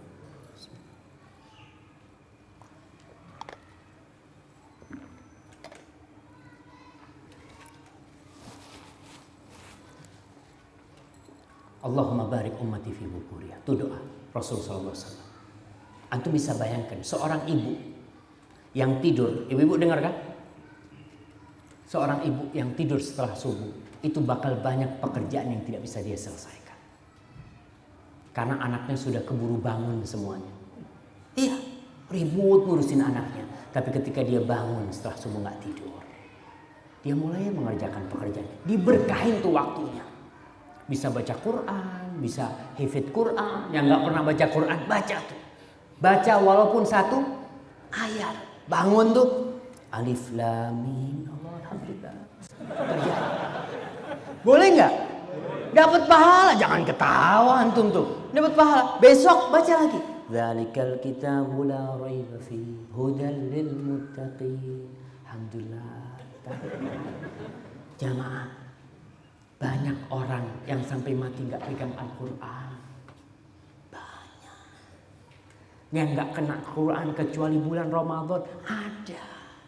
Jadi kalau mau nyuruh orang baca Quran, jangan terlalu lalu antum. Antum paling enggak satu hari satu lembar. Enggak pernah baca suruh satu lembar. Satu ayat aja belum, satu ayat. Insya Allah. Ketika tumbuh cinta kepada Quran tuh, anak hari ini baca 3 baca 3. Besok capek, tetap targetnya 1 harus selesai. Tapi tiap hari Rasul SAW mengatakan khairul amali adwamuhu wa in qalla. Sebaik-baiknya amal kebajikan itu yang berkesinambungan walaupun sedikit. Maka jangan tidur setelah subuh, diberkahin. Katanya orang Jawa, nggak tahu Jawa mana, kemarin di kelas ada yang ngomong, kalau tidur setelah subuh rezekinya dipatok ayam gitu kan. Keduluan ayam, dan memang betul. Berkah itu coba dicari pagi hari. Baca wirid pagi dan sore. Pagi baca wirid pagi sore. Di antara wirid pagi ini yang insya Allah semuanya hafal. Allahumma inni as'aluka ilman nafi'an wa rizqan thayyiban wa amalan mutaqabbala. Subhanallah. Pagi hari antum mulai dengan doa kepada Allah. Yang pertama diminta itu ilman nafi'an, ilmu yang bermanfaat, bukan harta. Karena dengan ilmu nih kita bisa cari rezeki. Kita bisa tahu mana yang halal dan mana yang haram. Tapi kalau nggak punya ilmu, Ustaz, yang penting Anda dapat fulus dari manapun. Yang penting kan Allah yang ngasih, Ustaz. Ya enggak. Allah sudah batasi itu mana yang halal dan mana yang haram. Maka kita butuh ilman nafi'an, butuh dengan ilmu yang bermanfaat. Maka kita mohon. Yang kedua, setelah ilmu yang bermanfaat, rizqan thayyiban. Kita nih hidup butuh rezeki. Butuh kita minta sama Allah rezeki. Jangan karena sudah kaya, kayaknya anak nggak mau minta lagi sama Allah. Jangan. Allah tuh murka kepada orang-orang yang sombong yang tidak minta kepadanya. Minta sama Allah. Rezeki terus minta. Rizqan thayyiban. Rezeki yang baik. Bukan rezeki yang banyak. Karena saya ingat punya teman dapat amalan dia. Teman sekampung datang ke rumah, Fik, aku oleh amalan, mandi amalan. Masya Allah, kata dia. Amalannya mandi. Apa amalan ini? Cuma sayang, kata dia, kalau anak amalkan ini, rezekinya anak cepat habis. Coba anak kepingin dengar amalan. Nggak tahu sih amalan itu. Anak dengar dari dia mengatakan, Allahumma inni as'aluka rizqan kathiran wasi'an min ghairi ta'abin wala nasab. Ya Allah, aku minta kepadamu rezeki yang banyak, yang luas, yang nggak perlu capek-capek dapat. Betul kata dia, nggak perlu capek-capek, habisnya nggak capek-capek juga. Rasul menyuruh kita minta rizqan thayyiban, tuh yang ada berkahnya. Banyak nggak berkah buat apa? Ya Ustaz, tapi banyak berkah lebih bagus. Ya tentulah banyak berkah lebih bagus, tapi kan kadang-kala kita dikasih sedikit sama Allah. Yang ketiga, kita juga mau masuk surga. Rizki itu modal untuk dunia kita. Masuk surga butuh modal, itu amal. Kita minta amalan mutaqabbalan, amalan yang diterima, bukan yang banyak, bukan yang diterima sama Allah Subhanahu wa taala. Banyak tidak diterima buat apa? Bahkan dalam hadis riwayat Tabrani, Rasul sallallahu alaihi wasallam mengatakan, hadis ini sahih, innar rajula la yusalli salata 60 sana wa lam tuqbal lahu salah. Ada orang yang sholat selama 60 tahun sholat, nggak ada satupun sholat yang diterima dari dia. 60 tahun jemaah.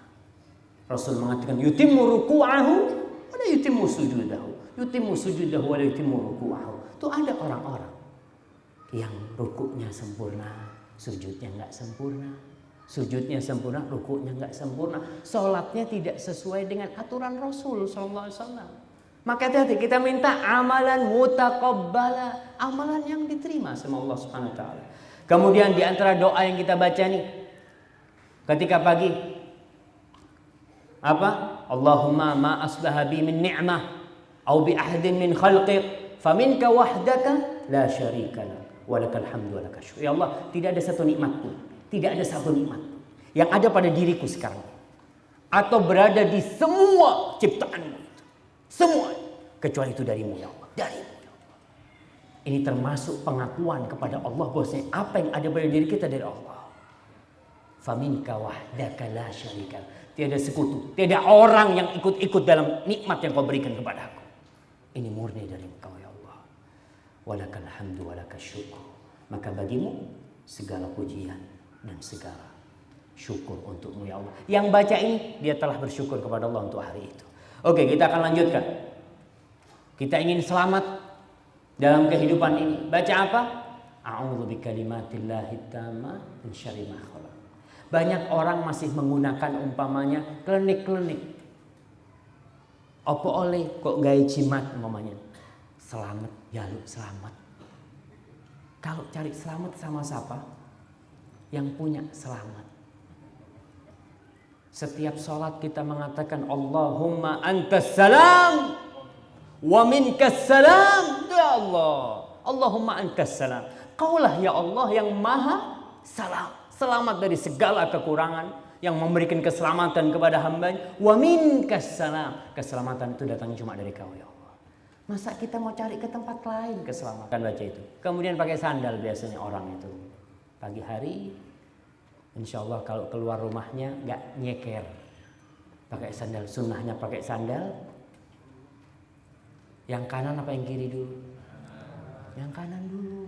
Kita kadang-kadang meremehkan sunnah, dapat pahala tuh. Pakai sandal dapat pahala, subhanallah. Tapi kita kadang-kadang tidak mengamalkannya. Kemudian sarapan, masya Allah. Sarapan baca bismillah nggak? Baca bismillah. Makan pakai tangan kanan, minum tangan kiri. Banyak tuh orang-orang. Dia lupa kalau Rasul mengatakan fa inna syaitan ya'kulu bishimalihi wa yashrab bishimalihi. Setan itu kalau makan minum pakai tangan kiri. Antum kalau sarapan sudah masya Allah baca bismillahnya kenceng lah. Bismillah. Nggak perlu antum baca surat Al-Baqarah. Baca bismillah. Kemudian minumnya pakai tangan kanan. Banyak orang-orang kalau saya ketemu saya tegur, yang kanan lah Ustaz. Kotor Ustaz yang kanan Ustaz. Yang kiri kan bersih. Jadi subhanallah. Ini gelas insya Allah bisa dicuci jemaah. Apalagi gelasnya gelas plastik gitu ya. Nanti bakal dibuang. Maka tolonglah, ini sunnah-sunnah jangan diremehkan. Pernah suatu saat Rasulullah SAW lagi makan bersama. Ada salah seorang makan bersama Rasulullah SAW. Rasul mengatakan kepada dia, kul. Dia makan pakai tangan kiri. Banyak orang makan pakai tangan kiri itu karena apa? Karena kebiasaan. Karena kebiasaan. Mungkin sebagian akan mengatakan, Ustaz, anak kidal Ustaz. Oke, memang ada yang kidal orang-orang itu. Tapi tetap harus dibiasakan dengan yang kanan. Kalau anak itu kidal makan dengan tangan kirinya, minum dengan tangan kirinya, yang salah insya Allah bapak ibunya. Karena anak kecil nggak tahu apa-apa. Anak kecil itu seperti lembaran kertas putih, tinggal bapaknya yang nulis. Mau dibikin merah jadi merah, putih-putih. Maka orang tua bakal bertanggung jawab di depan Allah Subhanahu wa Ta'ala. Ini ada orang makan pakai tangan kiri. Maka Rasulullah SAW mengatakan kepada orang ini, kul biyamini. Kau makanlah dengan tangan kanan. Orang ini mengatakan apa? Ma'astati. Aku nggak bisa makan dengan tangan kananku. Ya mungkin karena kebiasaan dia, mungkin dia kidal, mungkin dia malu ditegur Rasulullah SAW. Rasul mengatakan, lastata'ta. Mudah-mudahan kau tidak bisa. Fama ru'iya ba'da dzalika yarfa' yaminahu. Tidak pernah orang itu ngangkat tangan kanannya. Langsung lumpuh. Ketika Rasul mengatakan lastata'ta. Hadis diriwayatkan Imam Tirmidzi dan hadis ini sahih. Maka hati-hati. Tolong yang anaknya makan tangan kiri, nah tangan kanan terus kita harus bersabar. Harus bersabar. Yang tidur anaknya nggak sholat subuh dibangunin. Wa'mur ahlaka bisolati wastabir 'alaiha. Bangunin tuh anaknya. Kita ini kadang-kala ribut jamaah untuk sekolah. Ayah udah jam 7 nih. Udah mau datang jemputan. Tapi nggak pernah ribut kita membangunkan dia. Sholat subuh. Memang capek jamaah. Anak punya anak kecil 2an itu kalau bangunin ya Allah kadang-kala anak baca ayat itu. Wa'mur ahlaka bis-sholati wastabir 'alaiha. Dibangunin, baba. 5 daqaik, 5 menit lagi, Bah. Tidur lagi dia. Kita tungguin 5 menit, bangunin lagi. Bah, sebentar aja gitu, Bah. Pernah bangun, tahu-tahu tidur di kamar mandi sambil berdiri gitu. Itu anak-anak kita memang suruh wastabir 'alaiha. Itu perintah Allah, suruh sabar.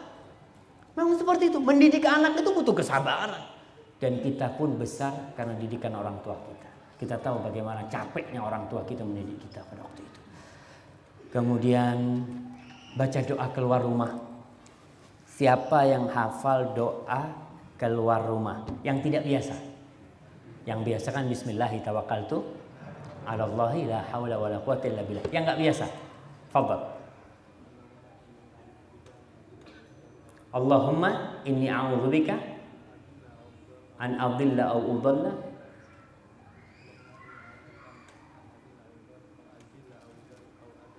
aw adlima aw udlama aw ajla aw ijma. Masyaallah, barakallahu fikum. Ini anak kasih yang gede antum sedikit. Barakallah. Fadhal dikasihkan ke. Nah, barakallahu fikum. Itu doa ya. Yang baca bismillahi tawakkaltu 'alallahi la haula wala quwwata illa billah itu sudah cukup. Rasul SAW menceritakan fayalqa syaitanu syaitanan akhar. Masya Allah Ustaz. Materi sampai jam 10 Ustaz. Jam 20 jamaah. Kayaknya udah habis nih Ustaz. Ya, kita terakhir ya nggak apa-apa Ustaz. Selesai ini Ustaz. Nah, baca doa tuh. Itu setan ketemu sama setan lain. Kaifa anta bi rajulin yuqal, akan dikatakan kepada orang yang membaca doa bismillahi tawakkaltu ini, hudita wa kufita wa uqit. Kau akan dikasih petunjuk sama Allah, dicukupi sama Allah dan dijaga sama Allah. Setan kemudian ketemu sama setan lain.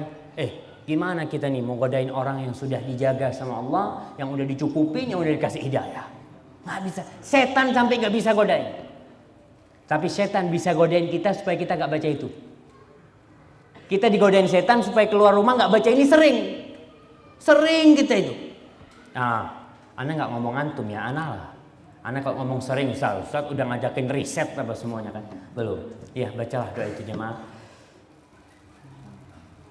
Judulnya ini harus diganti semacam, bukan 24 jam. Karena 1 jam bersama sunnah Rasul sallallahu alaihi wasallam. Wallahu a'lam bishawab. Itu yang bisa saya sampaikan. Kalau yang saya sampaikan benar itu dari Allah Subhanahu wa taala. Kalau ada yang salah itu dari diri ana sendiri. Allah dan Rasul terbebaskan dari kesalahan itu. Dan kalau ada yang kurang berkenan, ana mohon maaf. Wallahu a'lam bishawab. Fadhal Ustaz.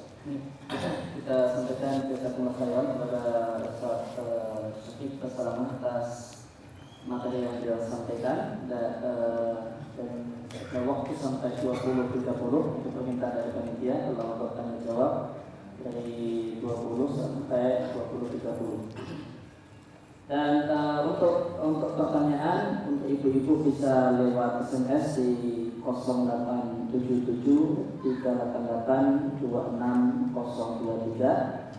Ulangi 0877 388 26023. Silakan untuk dari bapak-bapak sekalian menjawab pertanyaan bisa langsung via kertas dan diutamakan adalah yang terkait dengan materi.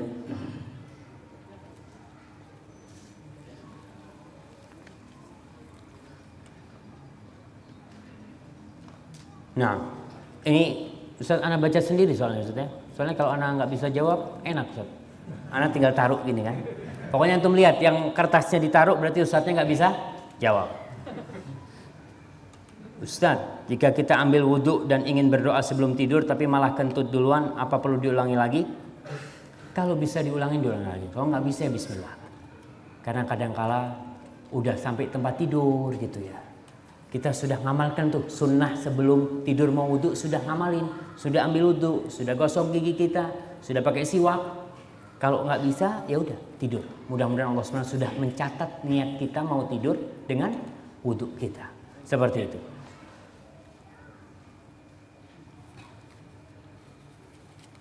Nah, ini berkaitan, kita jawab yang ada kaitannya dengan ya, Ustaz. Ini kalau tidur ada sunnah-sunnahnya dijalankan. Kalau sunnah dalam berbisnis apa saja? Ini kayaknya Ustaz nanti mah. Sunnahnya berbisnis itu kalau dapat untung bagi-bagian tuh. Iya. Orang ini jamaah subhanallah kalau lagi ada masalah cerita sama sahibnya. Anak ini lagi gini-gini, lagi dapat untung, dia. Tuh sunnahnya kalau dapat untung ngomong, gitu kan. Ini bagaimana dengan urutan doa-doa setelah bangun tidur? Masya Allah nih. Ada yang banyak sunnah Rasul nih. Sampai ke masjid doa masuk WC. Kan baca doa juga. Iya betul. Baca doa juga. Jangan nyelonong-nyelonong gitu kan. Masuk WC baca doa. Kemudian kita berpakaian baca bismillah. Ketika meninggalkan rumah itu baca doa keluar rumah. Nah Ustaz, apa beda sholat fajar dan sholat qobliyah subuh? Insya Allah nggak ada bedanya. Itu sholat fajar adalah sholat qobliyah subuh. Jadi setelah azan sholatnya yang sama, yang akan mendapatkan lebih baik daripada dunia dan isinya.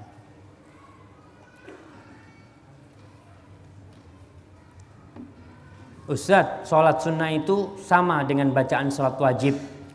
Apakah yang dibaca waktu sholat sunnah itu sama dengan sholat wajib? Bebas-bebas aja. Tapi kalau sholat sunnah qobliyah subuh itu memang dianjurkan baca Qul ya ayyuhal kafirun dan Qul huwallahu ahad. Baca seperti itu. Itu sunnahnya seperti itu. Jadi kalau antum mau baca ya baca itu, tapi mau baca yang lainnya boleh dalam artian antum mau baca surat Al-Baqarah umpamanya tetap boleh, tapi yang lebih baik itulah yang pendek-pendek aja karena memang kita mau sholat subuh. Dan mungkin ini juga himbauan kepada saudara-saudara kita yang jadi takmir masjid supaya jarak antara azan sama qomat itu dikasih waktu. Ada jarak lah. Karena apa? Orang yang rumahnya jauh, saya mungkin di kampung saya itu agak jauh lah. Kita kadang-kadang ke masjid itu sudah at-tahiyat. Iya sudah at-tahiyat karena memang jarak antara azan sama qomatnya terlalu pendek. Sedangkan jarak rumah jauh gitu kan. Mau nggak mau ya tolong diberikan hak kepada orang-orang yang mau sholat ke masjid ini supaya bisa ke masjid dan sholat dapat qobliyahnya. Dan qobliyah memang dianjurkan untuk sholat sunnah jamaah di rumah. Khairu sholatir rajuli fi baitihi illal maktubah. Sebaik-baiknya sholat seorang lelaki itu di rumahnya kecuali sholat fardu di masjid yang paling baik. Dan ini tolong diperhatikan. Sholat sunnah di rumah. Karena apa? Rumah kita jangan sampai jadi kuburan. Nggak ada sholat. Ustaz, kan istri kita sholat. Iya, istri itu ada liburnya sholat. Ada liburnya dia sholat. Kadang-kadang dia nggak sholat 7 hari. Kalau kita nggak sholat sunnah di rumah, berarti tidak ada sholat di rumah kita sama sekali. 7 hari bayangkan. Dan anak-anak kita juga butuh panutan. Jadi antum sholat sunnah di rumah, kalau istri nggak sholat, anak kan masih ikut sholat. Oh bapak sholat, terus dilihatkan. Jadi subhanallah, sunnahnya Rasul SAW itu sempurna sekali jamaah.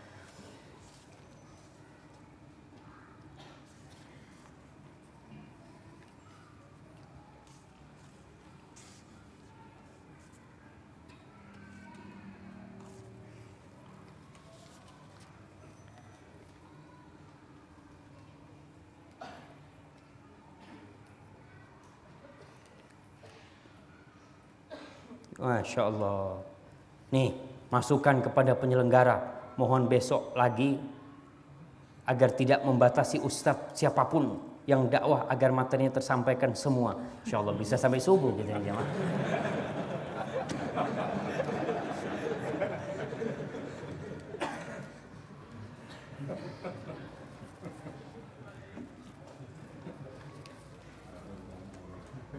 Ini ada yang bertanya, Ini pertanyaan yang kedua ini. Hadisnya tentang wailul lilladzi yuhadditsu fayaktibu liyudhika bihil qaum wailul lahu wailul. Ya, hadisnya sahih.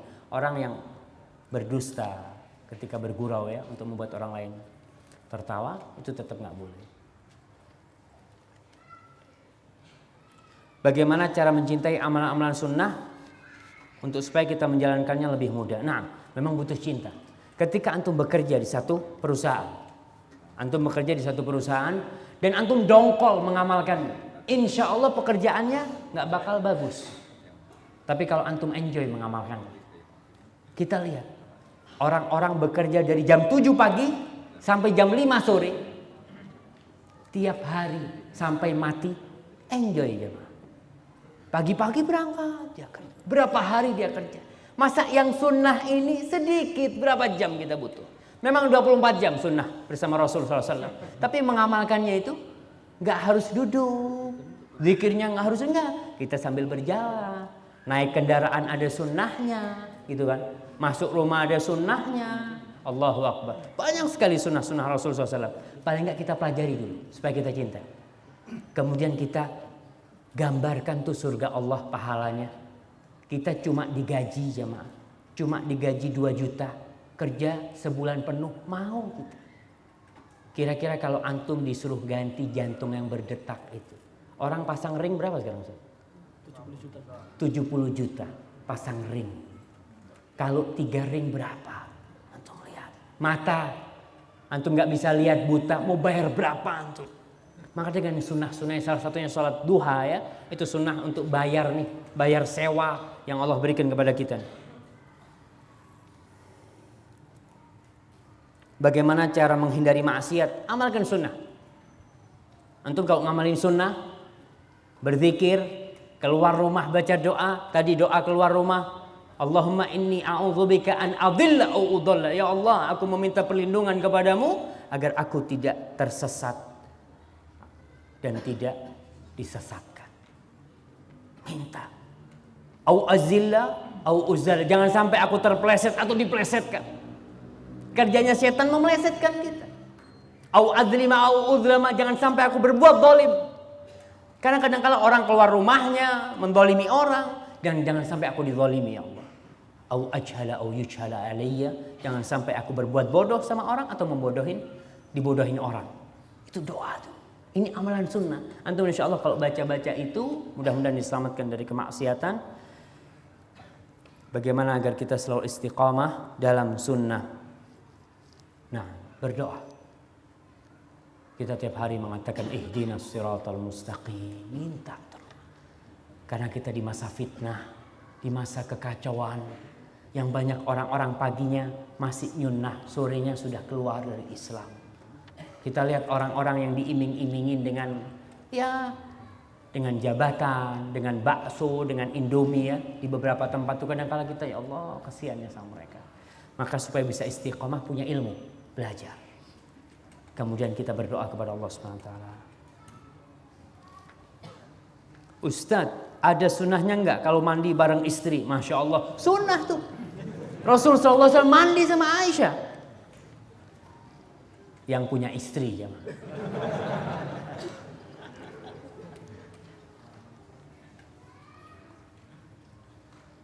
Nah, apakah wanita, ibu kita sholat di rumah dan selesainya menunggu di tempat beliau sholat, berzikir hingga matahari terbit, apakah beliau dapat pahala umrah dan haji? Mudah-mudahan. Syekh bin Baz berpendapat insya Allah dia dapat. Walaupun Syekh Utsaimin ketika membicarakan hal ini, hadisnya sholat berjamaah di masjid, kata beliau. Tapi insya Allah wanita yang duduk sampai matahari terbit, kemudian dia sholat ala khairin azim dia termasuk amalan yang besar sekali. Karena wanita ini nggak ada syariat untuk sholat berjamaah di masjid. Tidak dianjurkan bagi mereka untuk ke masjid, tapi boleh ke masjid. Jangan disalah pikir perempuan nggak boleh ke masjid. Bahkan Rasulullah SAW mengatakan, la tamna'u ima Allah masajid Allah. Jangan kalian jangan kalian larang tuh hamba-hamba wanita Allah untuk ke rumah Allah, ke masjid-masjid, jangan. Jadi tetap wanita dianjurkan di rumah. Insya Allah perempuan yang duduk berzikir sampai matahari terbit, mudah-mudahan dia mendapatkan pahala itu. Minta aja sama Allah Subhanahu Wa Taala. Afwan Ustaz, tolong dilanjutkan ringkasan 24 jam indahnya sunnah bersama Rasul SAW. Ana nggak ikut-ikut, panitia yang tanggung jawab.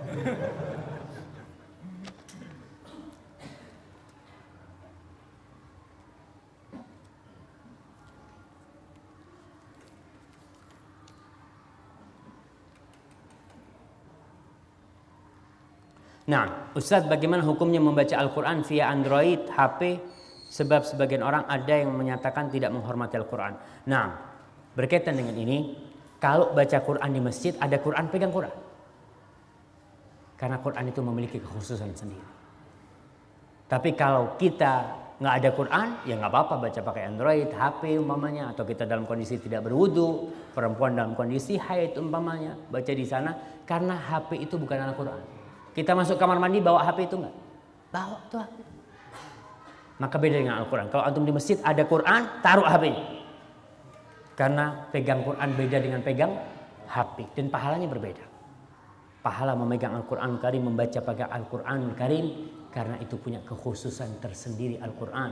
La yamassuhu illa tahir. Tidak boleh menyentuh Al-Quran itu kecuali tahir. Ada sebagian ulama mengatakan tahir ini Muslim, Ustaz. Tapi anda lihat pendapat Syekh bin Utsaimin mengatakan Rasul tidak pernah mengatakan mengistilahkan Muslim dengan tahir. Tahir yang termaksud adalah tahir bersuci. Tapi memang ada khilaf pendapat di antara para ulama. Tapi ingat, kalau memegang Quran lebih baiklah keluar dari khilaf yang ada, pegang dalam kondisi berwudu. Tapi kalau HP nggak apa-apa, untuk pegang nggak wudu, nggak masalah.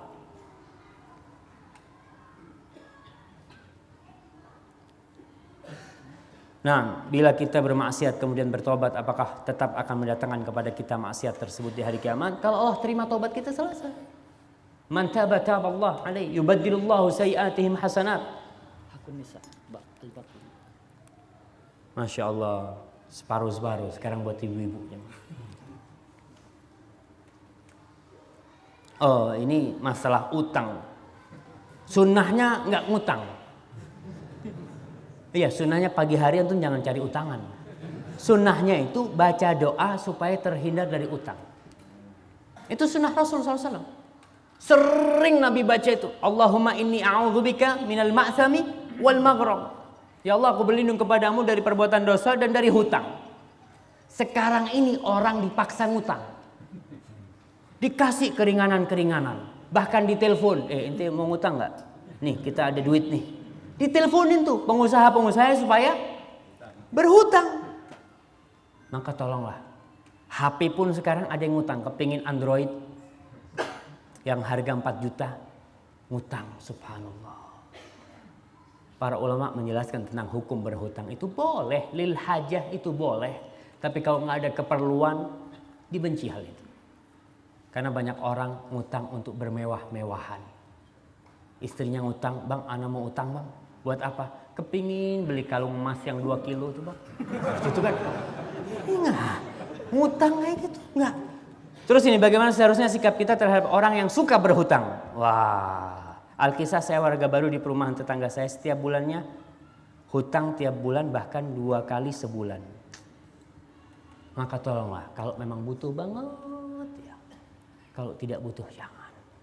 Karena Rasul berlindung. Orang kalau berhutang itu nanti janji. Kalau janji nggak ditepatin. Itu biasanya. Seperti itu. Kemudian Ustaz, yang mana Ustaz? Yang di bawahnya? Oh sudah.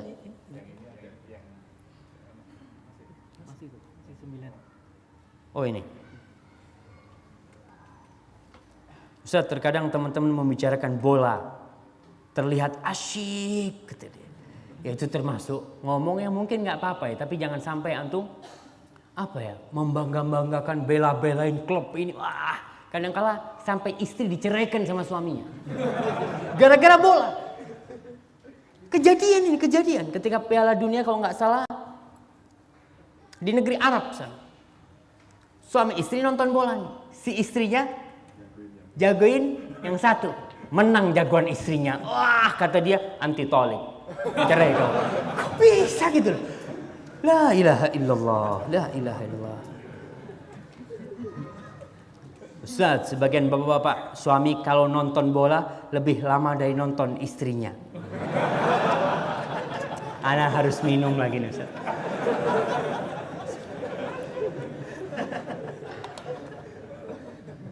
Ibu-ibu kalau ingin ditonton suaminya, bikinlah tontonan. Iya. Kalau pakai daster udah bolong-bolong gitu kan. Si suami lihat 2 menit, aduh katanya enggak lah. Gitu kan. Halal yang halal, bikin tontonan-tontonan yang halal. Jadi bapak-bapak juga harus perhatianlah sama istrinya. Tuh istri dikeluarin dari rumah bapaknya tuh ke rumah antum. Ditaruh di sangkar sama antum. Suruh ngurusin rumah, suruh bersihin rumah, ngurusin anak. Gak pernah dapat apresiasi dari antum. Gak pernah antum ngomong, istriku, aku ini gak bisa balas kebaikan. Allahu Akbar tuh. Gak bisa kita mau balas kebaikan istri. Kalau gaji orang, insya Allah bertahun-tahun kita kerja, gak terbayar gajinya istri kita. Dari pagi dia kerja, gak tahu jam. 24 jam kerjanya. Kalau mungkin 25 jam, ada 25 jam, dia kerja 25 jam. Tengah malam, jam 3 malam, nangis anaknya, bapaknya ambil bantal. Siapa yang bangun? Istri. Bikinin susu buat anaknya. Anaknya sakit, anaknya nangis tuh. Pagi bangun, kopi ini kok belum siap nih. Allahu Akbar, si ibu dengan gendong anaknya, bikinin kopi. La ilaha illallah. Antum bisa bayangkan tuh peran istri itu. Maka nih ini rintihan ibu-ibu terhadap bapak-bapak.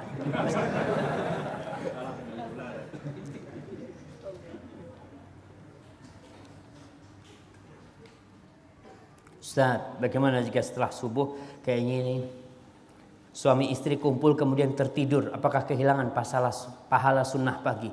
Insya Allah dapat pahala tuh sunnah. Baca doa, tapi ada sunnah lagi, baca doa. Ketika seorang suami mau kumpul sama istrinya, itu ada doanya. Supaya anaknya nih gak jadi preman nantinya.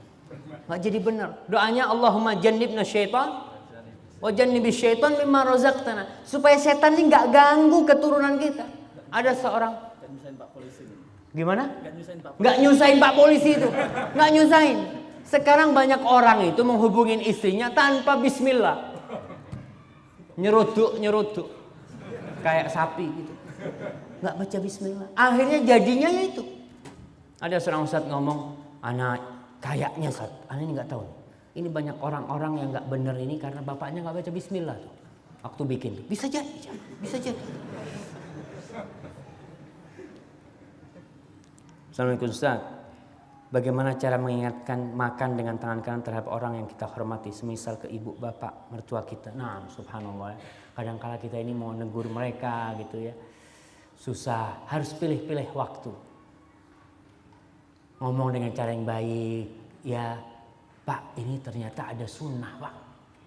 Tunjuk ini. Coba Pak, baca hadisnya Pak. Anak kurang bisa dibaca artinya nih gitu kan.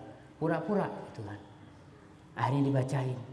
Oh ternyata nggak boleh ya makan minum pakai tangan kiri gitu kan. Ketika kita caranya santun sama mereka, tanya bapak atau bapak mertua, Pak ini saya baca hadis ini sahih enggak ini Pak ya? Coba mungkin bapak bisa ngoreksi itu. Oh mertuanya ketika gitu sini. Wah itu kan seneng banget ya. Ente ini nyinggung ana nih. Tapi ya pelan-pelan dengan cara yang santun insya Allah.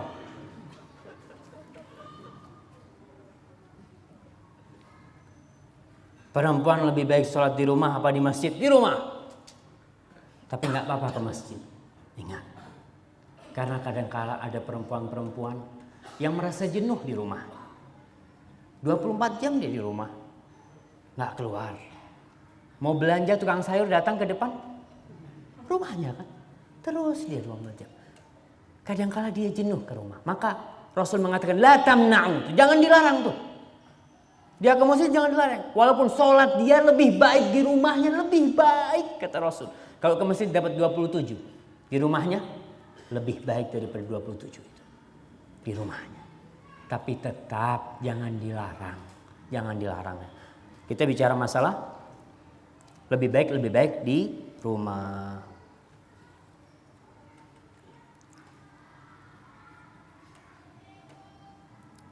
Ini loh, Ustaz, tolong diulang tentang yang suami sudah lama mengaji, rajin ke masjid dan rajin berangkat kajian, tapi masih suka menonton bola dan berita bola yang di situ diselingi musik dalam berita bola, dan habis subuh kok tidur lagi. Kayaknya antum yang ngasih nasihat ini.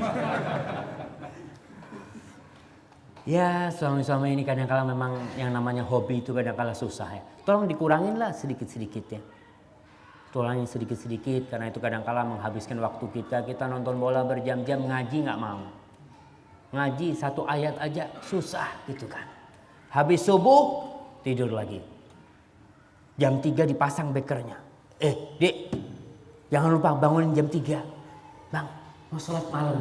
Ya sholat malam nonton bola.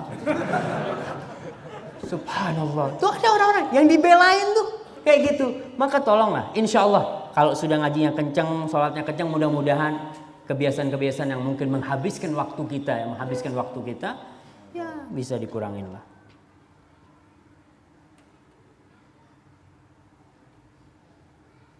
Ya ini, hati-hati masalah bola lagi, ya, di situ diselingin kadang-kala ya iklan-iklan, ada perempuan-perempuan, ada ya nggak baik-baik, bisa jadi kita dapat dosa tuh nonton bola, nggak dapat pahala, dapat dosa nanti.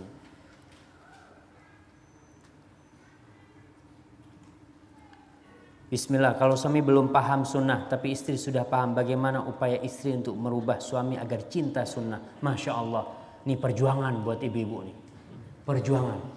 Bapak-bapak juga ada yang seperti itu, bapaknya udah ngaji, istrinya nggak ngaji, disuruh pakai kerudung.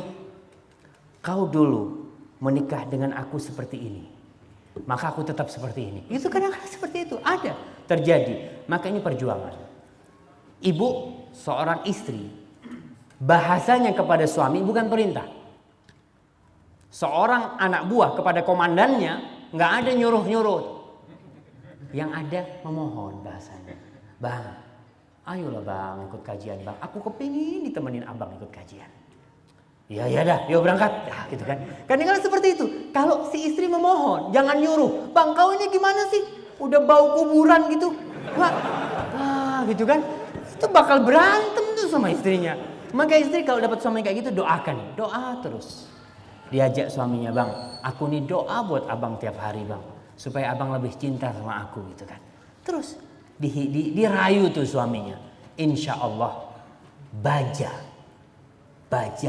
yang kuat itu lama-lama dibakar leleh dia jangan. Udah selesai? Belum Ustaz.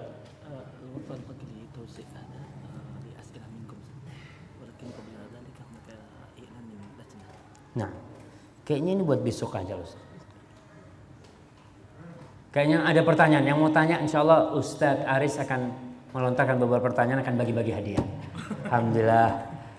Wallahu a'lam bishawab. Itu yang bisa saya sampaikan, saya jawab. Sekali lagi, kalau ada yang salah dari anak, kalau ada yang kurang berkenan dari anak, dan anak mohon maaf. Anak mohon maaf yang sebesarnya. Yang benar itu dari Allah Subhanahu Wa Taala, dan dari Ustadz Aris di sini. Beliau insya Allah akan meluruskan yang salah dari anak. Sallallahu ala nabiyina Muhammad wa ala alihi washabbihi wasallam. Assalamualaikum warahmatullahi wabarakatuh. Anak udah selesai.